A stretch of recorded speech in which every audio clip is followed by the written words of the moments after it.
What does it mean to give your strength to a future you will never live to witness? A few weeks ago, I visited an elder gentleman who was sorting through decades of papers in his home. He held up a faded program from a synagogue dinner go back about 40 years ago. His name was listed on the committee. So he smiled and said, "We thought we were just planning an event. We were actually building something that outlasted us." He paused and added quietly, "You never really know which small act becomes part of a bigger story." That is Terumah, not a command, a gift. Parashat Terumah begins in a surprising way.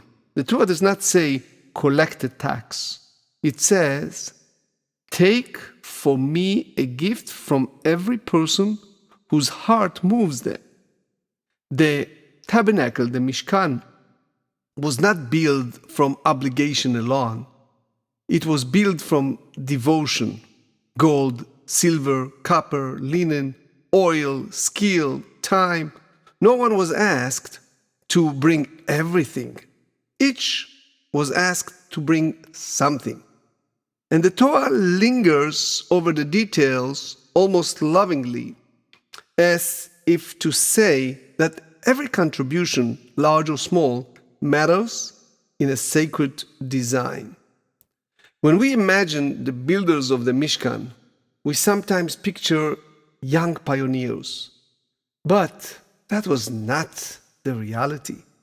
There were elders in the wilderness, people who had seen Egypt, who had endured slavery, who had carried memory and scars, people who understood what it meant to hold on to faith when the future felt uncertain. They were not building for applause. They were building because they believed that holiness must continue.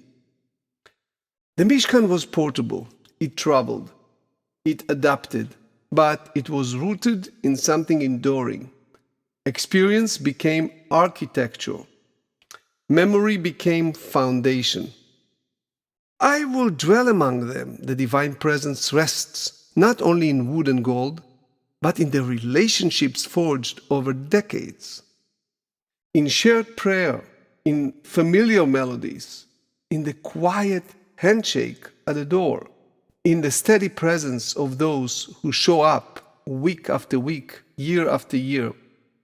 Sacred space is not created overnight. It is shaped by consistency, by commitment, by people who carry responsibility when it will be easier to step back.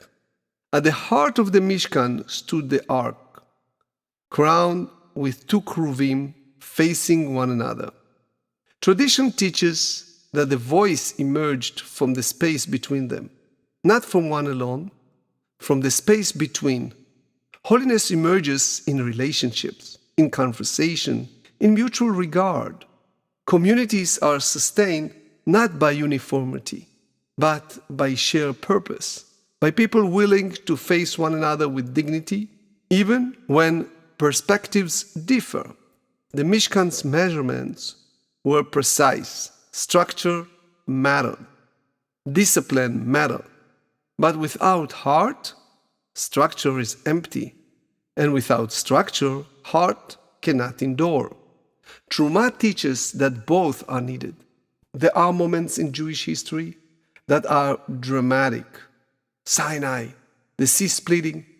Terumah is different. It is quiet. It is about builders, about people who give what they can, who invest their time, who care deeply about continuity, who understand that what they construct may bless generations they will never meet. That is not weakness. That is greatness. Terumah means lifting. What will we lift? Our gratitude for those who built before us. Our commitment to preserve what is sacred, our willingness to strengthen what needs strengthening, our faith that holiness still dwells among us. The Mishkan stood in the wilderness because a people decided that even in uncertain terrain, they will build something enduring. May we continue to be builders. May we honor the devotion that shaped this sacred community. May we add our own gifts with humility and care. And may the presence dwell among us, sustained by the hearts that are still moved. And now let me close with a befitting poem called What We Build Together.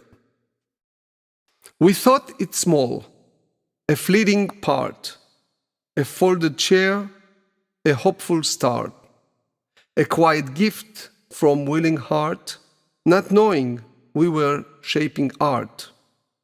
No law compelled the open hand, no voice of power gave command, just human hearts that chose to stand and lift a dream from shifting sand. Some bore the weight of older years, of silent scars and hidden tears, yet still, through doubt and pressing fears, they built with faith that perseveres. No marble hall that time would claim, no monument engraved with name, but living space without a claim, where steady love became the flame. Two faces turned from side to side, no throne or conquest, none in pride, and from the space where hearts abide, a deeper truth began to guide.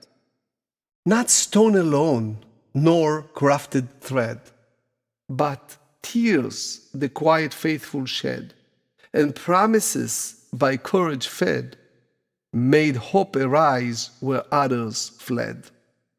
No trumpet praised their sacrifice, no headline named their quiet prize, yet every beam and board precise still whispers of their brave device. So build, though you may never see the shade beneath your planted tree.